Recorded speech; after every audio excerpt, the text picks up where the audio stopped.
Alhamdulillah wa syukru ala nikmatillah la haula wa la quwata illa billah.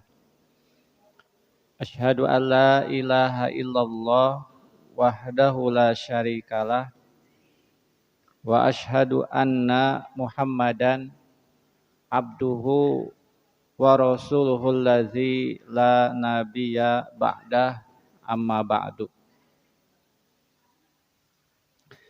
Kita terus berharap melalui doa yang kita panjatkan kepada Allah Subhanahu wa taala agar setiap gerak usaha kita bernilai pahala kebaikan di sisi Allah Subhanahu wa taala.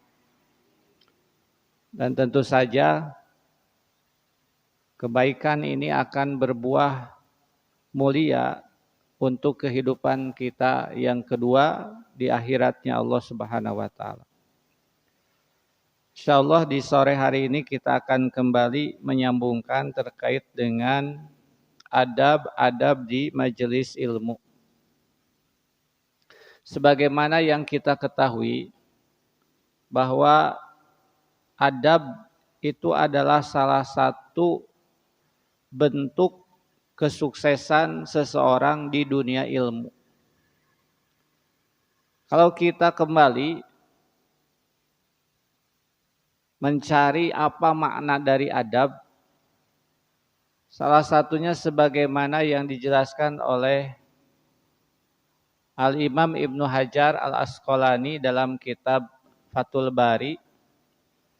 Beliau menjelaskan bahwa al-adabu, adab itu adalah isti'malu ma yuhmadu, menerapkan segala apa yang dipuji oleh orang. Menerapkan segala apa yang dipuji oleh orang. Qaulan wa fi'lan, baik berupa perkataan ataupun perbuatan. Jadi ketika seseorang memuji perkataan yang baik, itu belum menjadi adab kalau belum diterapkan. Ucapan lemah lembut itu baik secara teori. Tapi kalau tidak dipraktekkan, diterapkan dalam kehidupan sehari-hari, berarti itu belum menjadi adab, hanya berupa pengetahuan saja.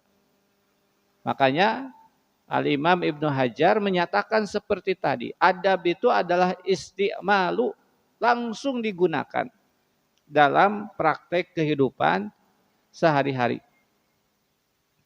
Bahkan sebagian ulama menyatakan bahwa yang namanya adab itu adalah al-akhdu bimakarimil akhlak, menerapkan akhlak-akhlak mulia di dalam kehidupan sehari-hari. Itu namanya adab. Dan kita tahu bahwa dalil wajibnya menerapkan adab ketika menuntut ilmu sebagaimana yang dijelaskan oleh Rasulullah Shallallahu Alaihi Wasallam. Ketika menuntut ilmu wajib menggunakan adab. Rasulullah bersabda, akmalul mu'minina imanan ahsanuhum khuluqan. Mukmin yang paling sempurna itu adalah, atau mukmin yang imannya paling sempurna itu adalah yang paling baik akhlaknya.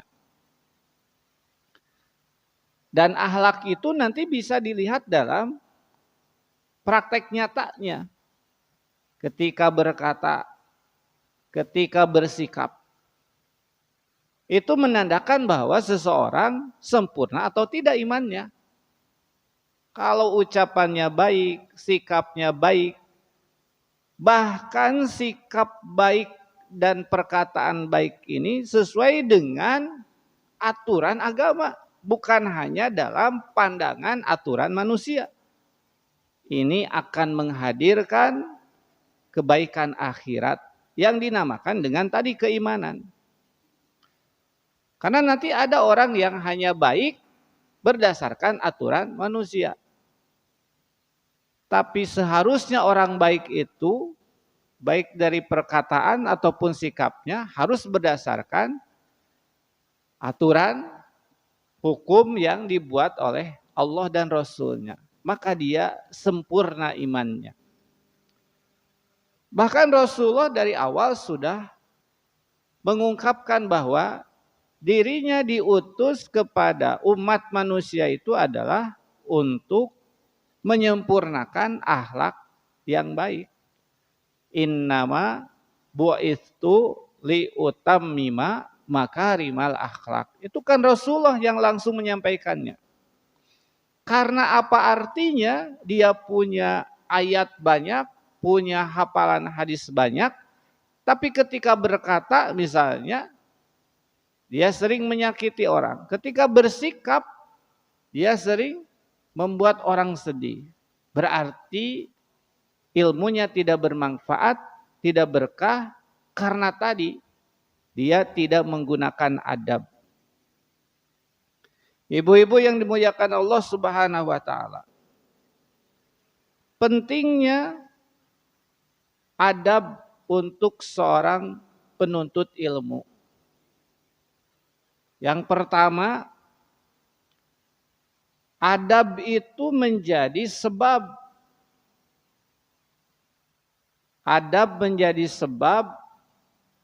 orang ditolong mendapatkan ilmu. Jadi adab itu menjadi sebab orang ditolong untuk mendapatkan ilmu. Jadi dengan sikap baik, dengan tutur kata yang baik, ketika dia hadir di majelis ilmu, itu akan lebih mempermudah ilmu itu dia raih, dia pahami. Misalnya dalam kitab Adabul Imla wal Istimla, ada ungkapan dari para ulama, ilmun bila adabin kanarin bila hatobin. Ilmu tanpa adab itu seperti api tanpa kayu bakar. Tidak mungkin api itu menyala kalau tidak ada bahan bakarnya. Salah satunya adalah kayu. Begitupun juga ilmu itu tidak akan mungkin berkembang, bermanfaat kalau tidak ada adabnya. Dan memang antara adab dan ilmu saling terkait erat. Termasuk adab tanpa ilmu. Adab bila ilmin, karuhin bila jasadin. Adab yang tidak menggunakan ilmu itu seperti ruh tanpa jasad. Jadi adab tanpa ilmu. Artinya misalnya tadi disebutkan bahwa dia hanya mengikuti aturan orang. Aturan manusia. Tapi ketika misalnya tidak ada niatan bahwa ini untuk kebaikan akhiratnya, tentu saja ini seperti ruh tanpa jasad. Seperti ruh tanpa jasad. Ruh tanpa jasad kan tidak akan bermanfaat. Bagaimana dia bisa melakukan amal kebaikan, terutama amal kebaikan berupa ibadah yang sifatnya jasadiah, harus menggunakan bagian anggota tubuh. Itu kan tidak mungkin bisa, hanya ruhnya saja. Jadi itu pentingnya adab untuk seorang penuntut ilmu. Kemudian yang kedua, adab ketika mencari ilmu itu menjadi sebab seseorang berkah ilmunya. Jadi ketika seseorang mencari ilmu dengan adab, itu ilmunya akan berkah. Sebagaimana nanti ucapan dari seorang ulama, Imam Al-Ajuri. Beliau mengatakan, hendaklah amalkan semua adab ini. Adab terkait dengan menuntut ilmu. Hatta yata'allama ma yazdadu bihi indallahi fahman fi dinihi. Sampai kamu ditambahkan pemahaman tentang agama. Ketika seseorang belajar menggunakan adab, maka Allah akan menambahkan pemahaman agamanya. Dan ketika seseorang paham dalam urusan agama, berarti dia berkah ilmunya. Yang ketiga, adab itu merupakan ilmu dan amal. Jadi disebut adab itu ketika seseorang memang ada ilmunya, ada amalnya. Tidak terpisah. Tidak ilmu saja, tidak amal saja. Karena memang tidak bermanfaat ilmu tanpa amal ataupun amal tanpa ilmu. Ilmu misalnya tanpa amal itu seperti karakter orang-orang Yahudi. Jadi mereka banyak teorinya, tapi sedikit beramalnya. Atau amal tanpa ilmu itu seperti orang-orang Nasrani. Jadi hebat beramalnya tapi tanpa menggunakan pondasi ilmu. Itu juga salah. Yang baik dan benar itu adalah ilmu dan amal. Amal menggunakan ilmu. Dan itu adalah adab. Jadi ketika ilmu kemudian menghadirkan amal dan amal ditopang dengan ilmu, itu adalah adab. Jadi sekali lagi ya, adab itu perpaduan antara ilmu dan amal. Ilmu melahirkan amal, amal yang menggunakan ilmu. Itu adab. Ibu-ibu yang dimuliakan Allah Subhanahu wa taala. Kemudian yang keempat, ketika seseorang ketiga.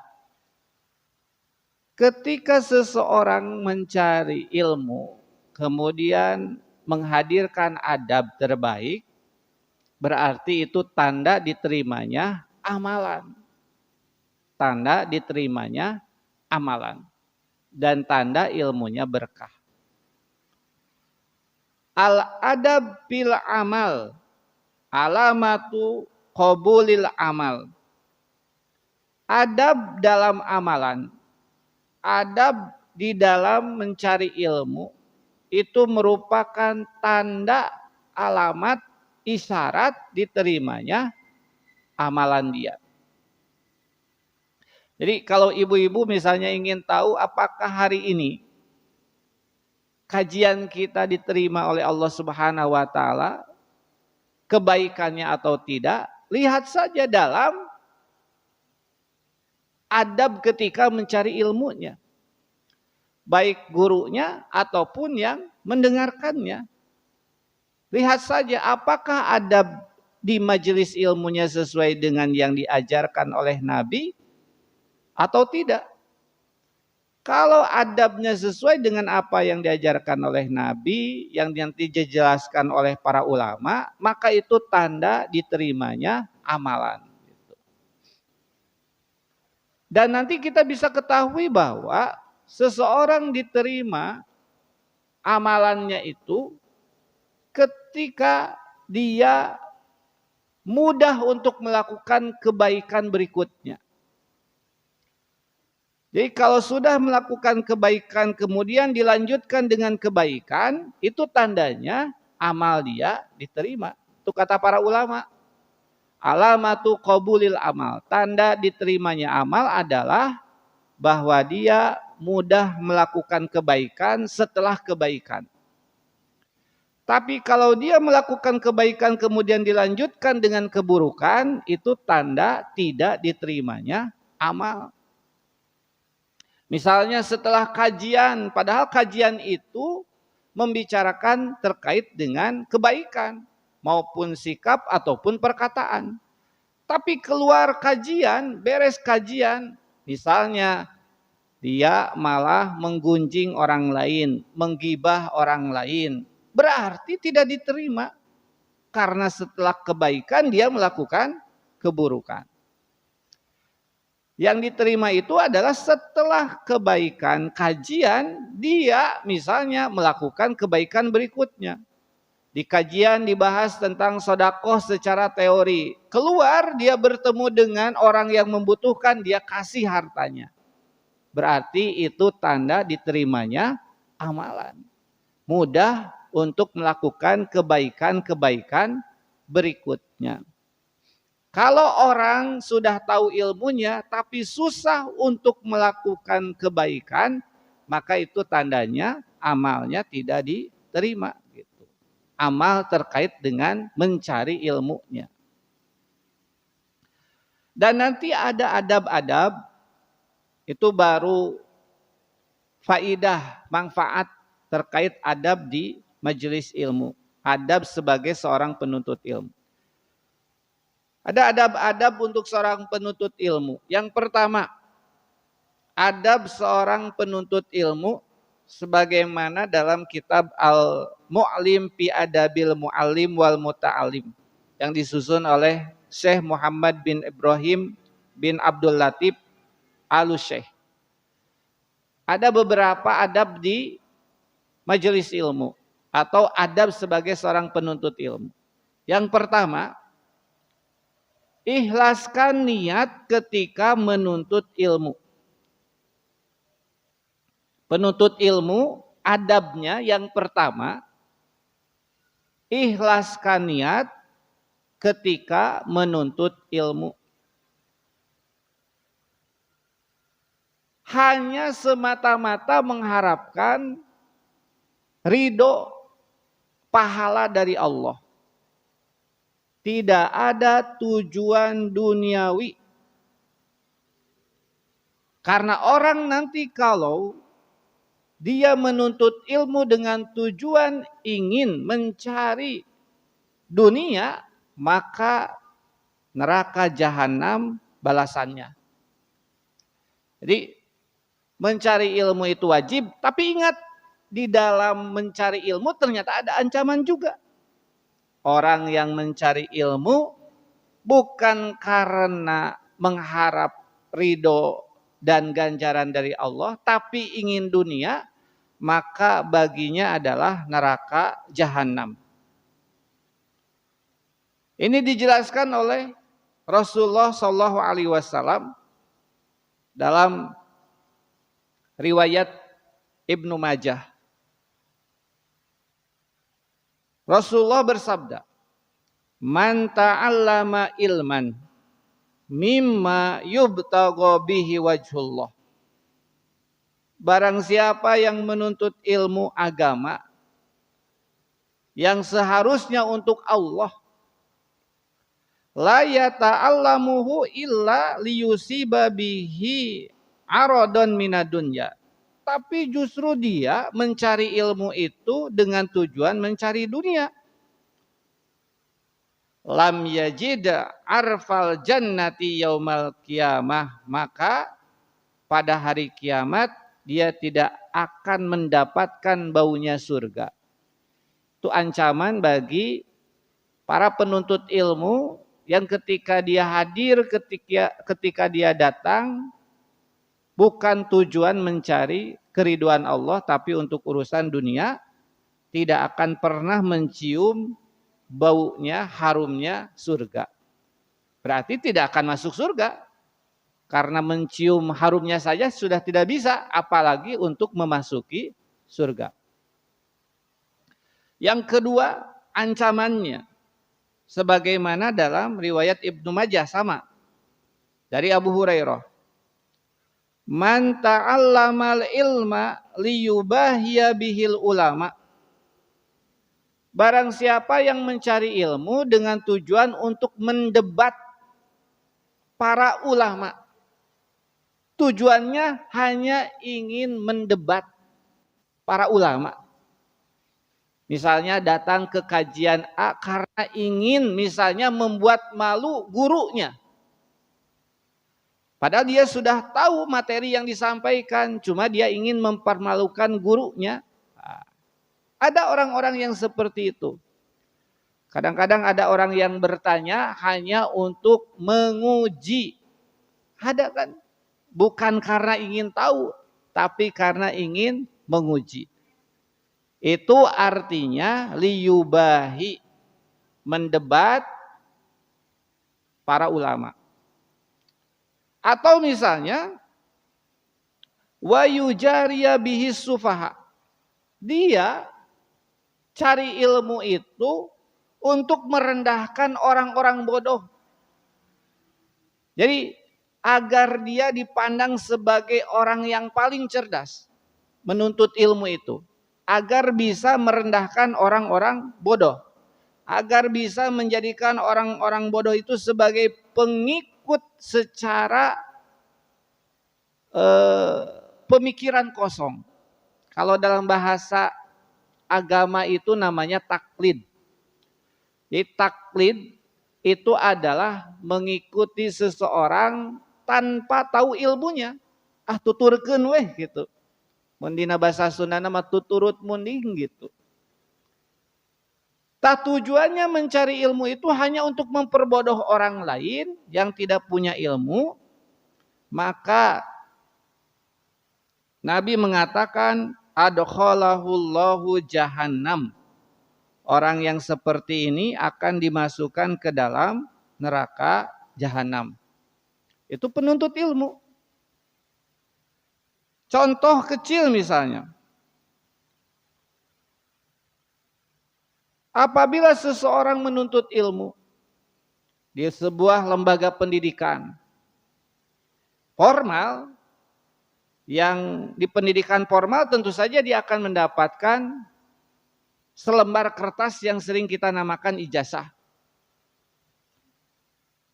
Apakah hal itu termasuk dari larangan di atas? Seseorang menuntut ilmu karena ingin misalnya mendebat para ulama, menjadikan orang-orang bodoh, atau misalnya ingin mencari popularitas. Nah, apakah ketika seseorang belajar formal tujuannya hanya untuk mendapatkan ijazah, apakah termasuk dari yang di atas?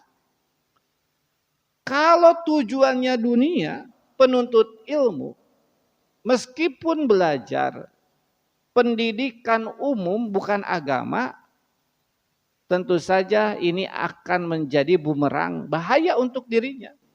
Karena bagaimanapun juga, mau ilmu agama, mau pendidikan umum, niatkan bahwa semuanya hanya untuk mencari keridhaan, pahala dari Allah Subhanahu wa Ta'ala.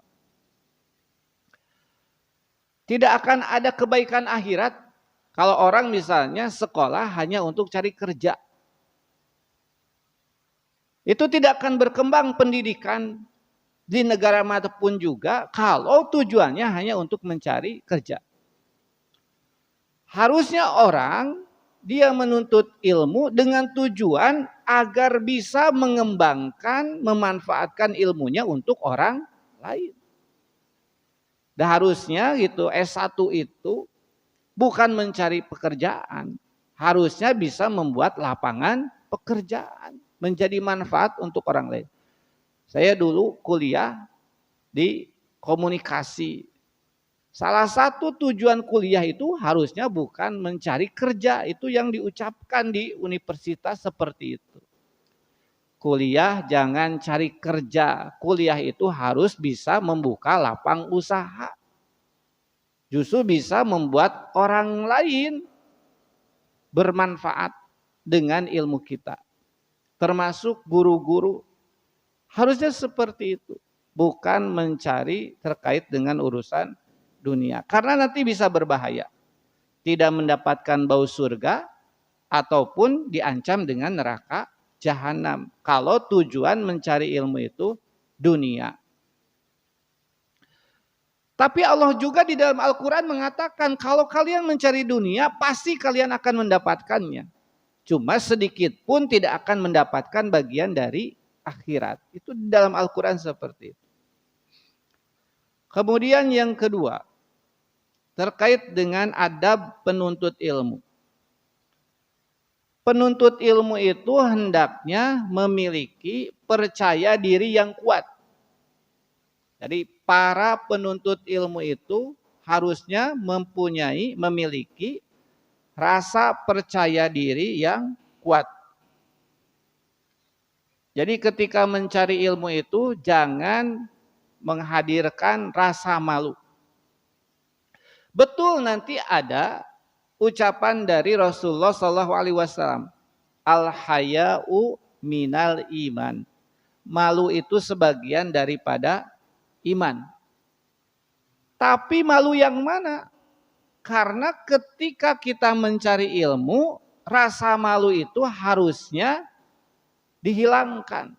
Karena akan berbuah kerugian. Ada sekelompok orang datang.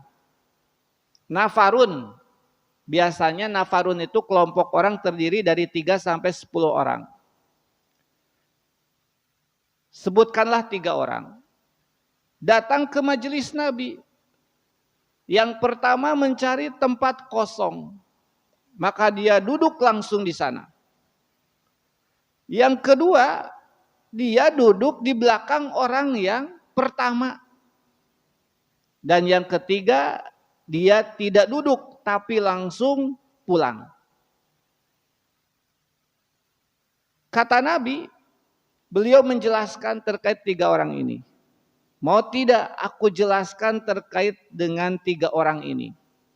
Yang pertama duduk paling depan, yang kedua duduk di belakang yang pertama, yang ketiga langsung pulang tidak ikut duduk di kajian. Kata Rasul, yang pertama itu adalah karakter orang yang mencari ilmu, dia menggantungkan diri kepada Allah. Fa'awahullahu ilaihi. Maka kata Nabi, orang yang mencari ilmu dengan karakter seperti ini selalu semangat. Selalu semangat. Semangat dalam waktu, semangat dalam tempat. Dalam waktu selalu yang menjadi pertama. Dalam tempat selalu berada di posisi paling depan. Maka awahullah ilaihi. Allah akan memberikan ilmunya kepada dia. Akan memudahkan pemahaman terhadap ilmu kepada dia. Itu Allah akan balas seperti itu. Sedangkan yang kedua, dia duduk di belakang orang yang pertama, padahal masih ada tempat kosong. Maka kata Rasulullah, ini karakter orang yang istahya, malu-malu. Maka fastahyahullahu ilaih. Untuk orang yang kedua ini, Allah akan memberikan ilmunya sedikit-sedikit.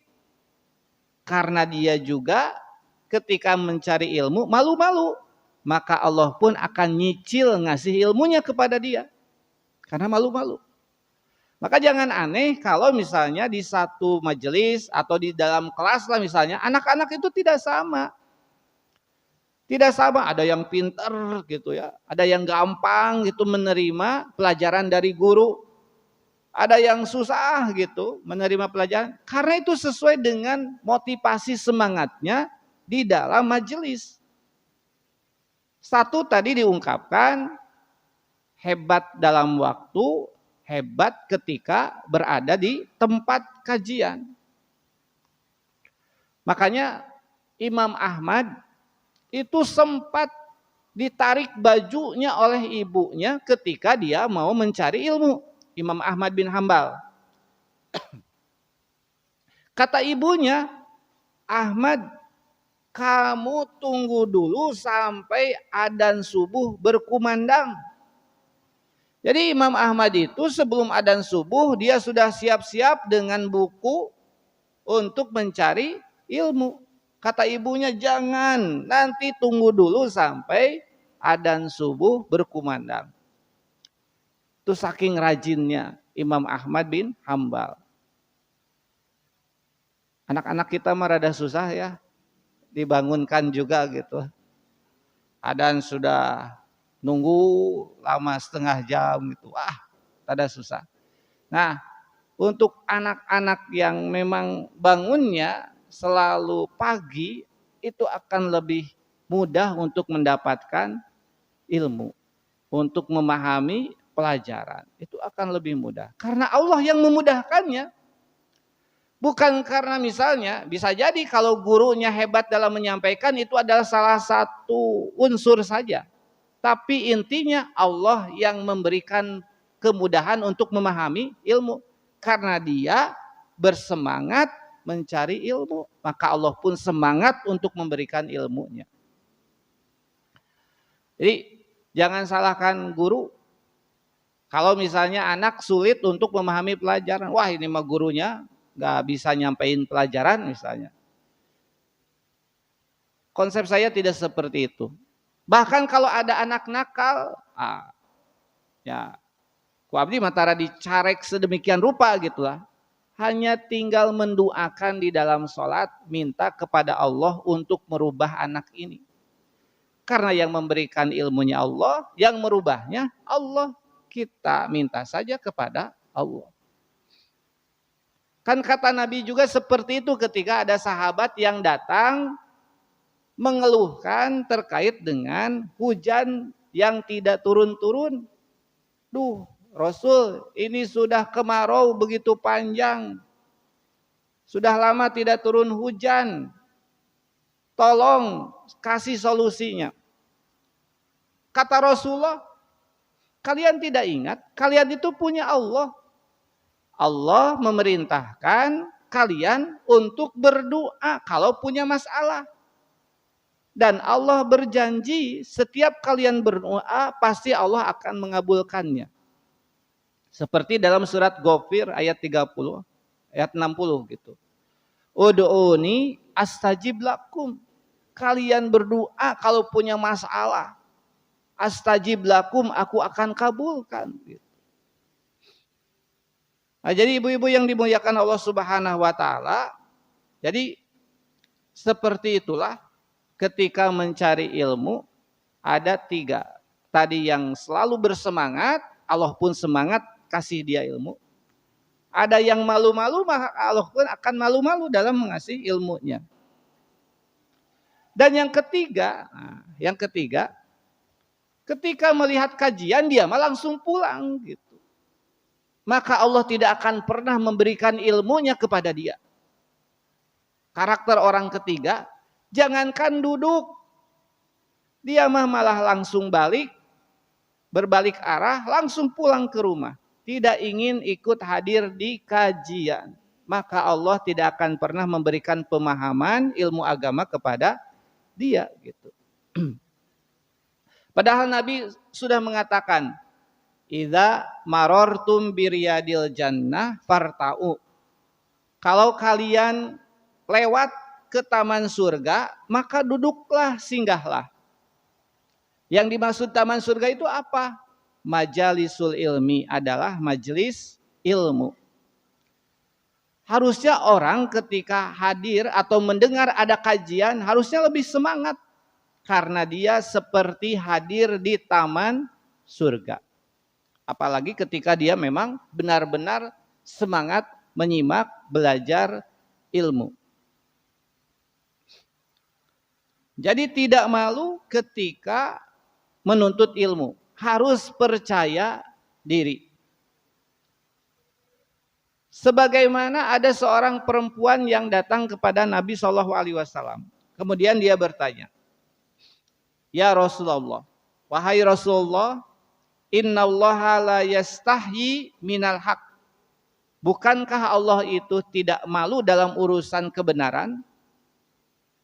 Maka perempuan ini melanjutkan dengan sebuah pertanyaan. Fahal alal mar'ati guslun idah talamat. Apakah seorang perempuan itu wajib mandi, Rasul? Kalau dia ihtilam. Ihtilam itu apa? Bermimpi. Kan biasanya yang bermimpi itu laki-laki. Tapi perempuan ini seolah-olah memberanikan diri bertanya terkait dengan urusan yang seperti ini. yang pada waktu itu dianggap sebagai sebuah hal yang tabu, malu untuk ditanyakan. Tapi perempuan Ansor ini berani bertanya kepada Nabi karena tidak ingin salah dalam menetapkan hukum. Maka dia tanya kepada Rasul, Rasul, bagaimana kalau seorang perempuan mimpi? Apakah dia mandi atau tidak? Maka kata Nabi, na'am, idza ra'atil ma'a. Mandi kalau dia melihat air. Maksudnya apa? Ketika dia mimpi, dia mengeluarkan cairan. Bahkan nanti ada pertanyaan berikutnya dari istri Rasul ketika mendengar jawaban Rasul dari pertanyaan perempuan Ansor tentang mimpinya seorang wanita. Rasul, kata istri Nabi, Hafsah, memang perempuan juga bisa mengeluarkan cairan. Kata Rasulullah, bagaimana ada seorang yang bisa mirip dengan ibunya? Kalau perempuan itu tidak mengeluarkan cairan. Gitu. Bagaimana mungkin ada anak yang mirip dengan ibunya?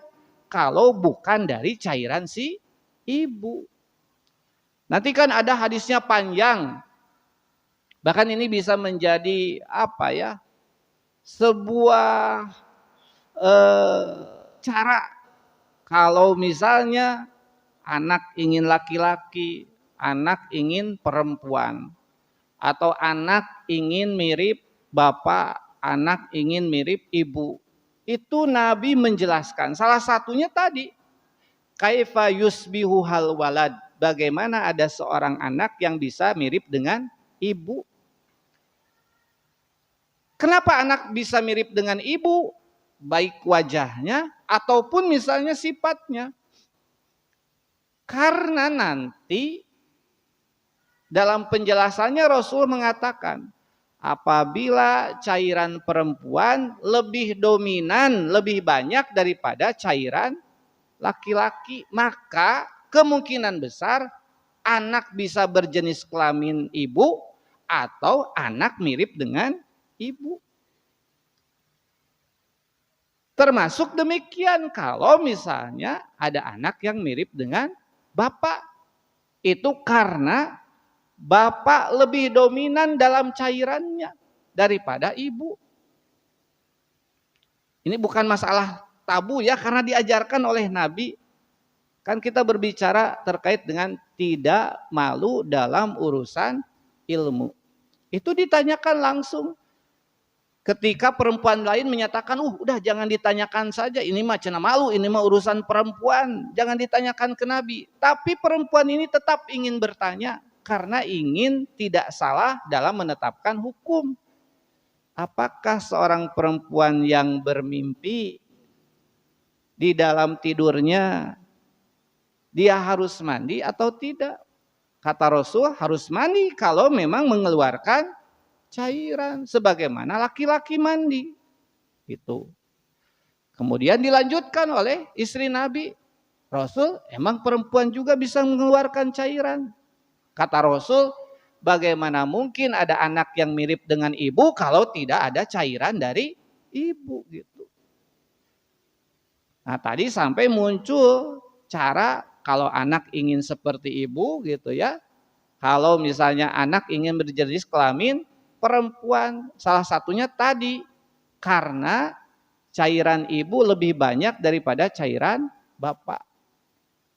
Atau yang kedua kata para ulama, jadi si ibu lebih dahulu daripada bapak. Kalau anaknya laki-laki berarti si bapak lebih dahulu daripada ibu gitu. Itu ada dua teorinya seperti itu. Nah, jadi intinya ketika menuntut ilmu jangan malu. Jangan malu. Apalagi nanti ketika terkait dengan masalah hukum. Ibu kan tidak tahu, aduh saya punya masalah nih terkait misalnya. Kan ibu-ibu itu biasanya sering banyak pertanyaan terkait dengan urusan-urusan kehamilan, misalnya urusan haid gitu, urusan Ya seputar kewanitaan. Karena kebanyakan kalau saya perhatikan pertanyaan-pertanyaan dari sahabat perempuan di masa Rasulullah itu pasti bertanyanya terkait dengan urusan yang sifatnya ya wanita gitu, seperti haid, cara mandi wanita berhenti dari haid, cara mandi junubnya wanita yang disanggul, itu seputar itu biasanya.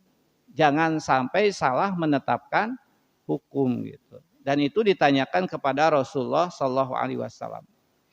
Yang kedua, yang ketiga, adab penuntut ilmu itu adalah senantiasa menjaga syiar-syiar Islam.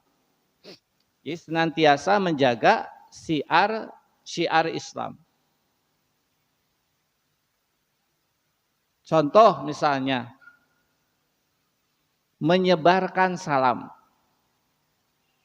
Jadi sebagai bentuk adab dari seorang penuntut ilmu adalah sebarkan syiar-syiar Islam. Dan di antara syiar Islam itu adalah menyebarkan salam. Kalimat Nabi bagaimana? Absus salam, sebarkanlah salam.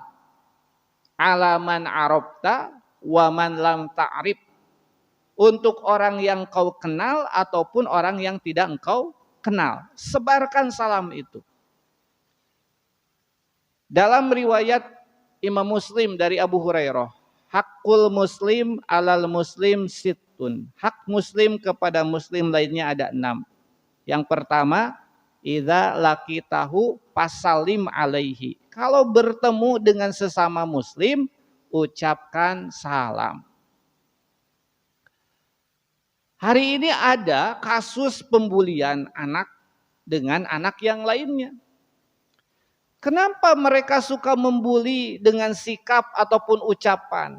Ucapan yang keluar hanya caci dan maki. Karena mereka jarang memuji. Karena jarang diajarkan untuk saling memuji. Dan biasanya anak melakukan itu karena melihat tidak jauh orang tuanya.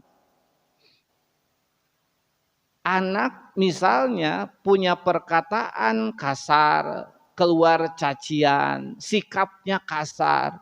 Itu tidak akan pernah jauh dari sikap orang tua di rumah. Karena kalau dibandingkan durasi anak di sekolah dengan di rumah, itu lebih banyak di rumah. Dan dia pasti akan melihat bagaimana orang tuanya berkata, bagaimana orang tuanya bersikap. Jadi kalau anak jarang mengucapkan salam, itu kemungkinan besar orang tuanya di rumah jarang mengucapkan salam. Melihat suaminya berangkat, suaminya tidak ngucapin salam ke istrinya. Atau tidak melihat sikap kelembutan. Suaminya berangkat, istrinya cuek saja. Itu dilihat oleh anak. Kan harusnya kalau suami berangkat silahkan istilahnya mah seolah-olah diberangkatkan dengan senyuman ataupun doa terbaik atau misalnya suntangan gitu. Ya, kadang-kadang kita mah suntangan juga jadi salah, jadi sun pipi, jadi sun taar gitunya. Suntangan, ongkos suntangan tapi kadieu gitu. Ai suntangan mah nya tanganna disun gitu. Sok jantan lepat oge. Nah jadi kan itu jadi permasalahan hari ini anak itu saya sendiri ngajar gitu ya. Hampir seluruh anak hari ini ucapannya kasar. 99% dari 30 orang itu hanya satu yang ya ucapannya tidak lembut-lembut amat gitu. Kebanyakan kasar. Pak rek WC. Diajarkan lemes teh dan memang tidak bisa karena dia tidak tahu kata-kata lemes teh nu kumaha karena dia tidak tahu gitu. Karena memang tidak diajarkan gitu. Akhirnya hari abdi mah memang tos wajar karena anak ini tidak belajar kata-kata lembut di rumahnya.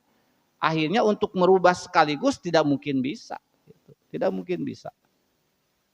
Nah, jadi sekali lagi untuk menghilangkan caci, hadirkan puji. Ibu di rumah kalau melihat anaknya baik, puji, ucapkan kata-kata yang lembut dan halus. Itu akan menghilangkan kata-kata caci yang ada dalam pikiran dan hatinya. Jadi saingi ucapan caci itu dengan ucapan puji. Ajarkan kepada anak kalimat thayyibah. Ketika terkejut mengucapkan apa. Ketika misalnya terjatuh ucapkan apa. Itu untuk menyaingi ucapan-ucapan yang keji tadi gitu. Karena orang tua jarang mengucapkan kalimat puji, jarang mengajarkan kalimat pujian, akhirnya yang mendominasi dalam otak dan hatinya kalimat caci. Makanya jangan salah kalau yang keluar selalu kasar dan penuh hinaan gitu. Nah, jadi ibu-ibu yang dimuliakan Allah Subhanahu wa taala, sebarkan salam salah satunya. Saya sendiri mempraktekkan kepada anak-anak. Coba praktekkan ke depan. Kalau kalian nanti bertemu di jalan dengan teman kalian. Biasanya mah kitu, nu katingali mah, "Woi, di mana?" gitunya. Sok sekarang mah kalian di sana yang satu di sini. Sok bertemu di gang. Apa yang harus dilakukan? Ya salam cenah. Ya gimana cara mengucapkannya? Ya kalau laki-laki dengan mengepalkan tangan salam gitu ya, kemudian ucapkan assalamu alaikum. Kan sudah jelas Rasulullah yang muda kepada yang tua gitu, yang sedikit kepada yang banyak. Itu kan diajarkan oleh Rasulullah gitu.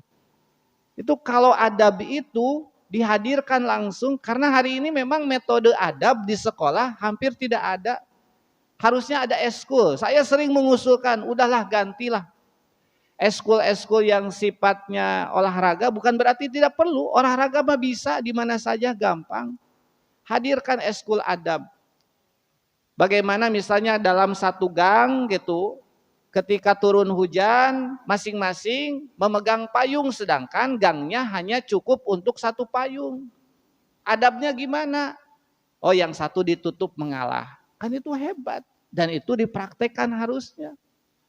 Hari ini kan sudah hilang motor jeung motoro pakieu kieu we alim ngelehan karena di sekolahnya dulu tidak pernah diajarkan adab gitu.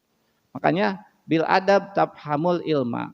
Dengan adab kalian akan benar-benar paham apa arti kebaikan yang sebenar-benarnya. Jadi yang pertama sebarkan salam. Kemudian sabar. Nah, ini sabar ketika mendapatkan gangguan dalam dakwah, dalam mencari ilmu, sabar. Ini sabar itu salah satu kunci kesuksesan seorang muslim. Sabar adalah solusi terbaik yang dihadirkan oleh Allah. Wasta'inu bis-sabri was-salat. Selain salat, sabar itu yang akan bisa menghadirkan pertolongan Allah gitu ya. Itu hampir dalam setiap musibah yang diajarkan Rasulullah adalah sabar, sabar dan sabar gitu. Ada seorang perempuan kulitnya hitam. Kata Ibnu Abbas namanya Su'airoh. Dalam riwayat yang lain Suqairoh namanya. Dia itu punya penyakit epilepsi ayan. Kemudian dia datang kepada Rasul dan meminta agar Rasul mendoakan kesembuhan. Tapi apa jawaban Rasul? Kata Rasul, aku berikan dua pilihan. Kamu bersabar dengan penyakit kamu. Penyakitnya tetap ada nu ayante. Sabar weh gitu. Kamu akan dapat surga. Atau yang kedua, aku berdoa penyakit ayanmu sembuh. Tapi tidak ada jaminan surga. Mau yang mana?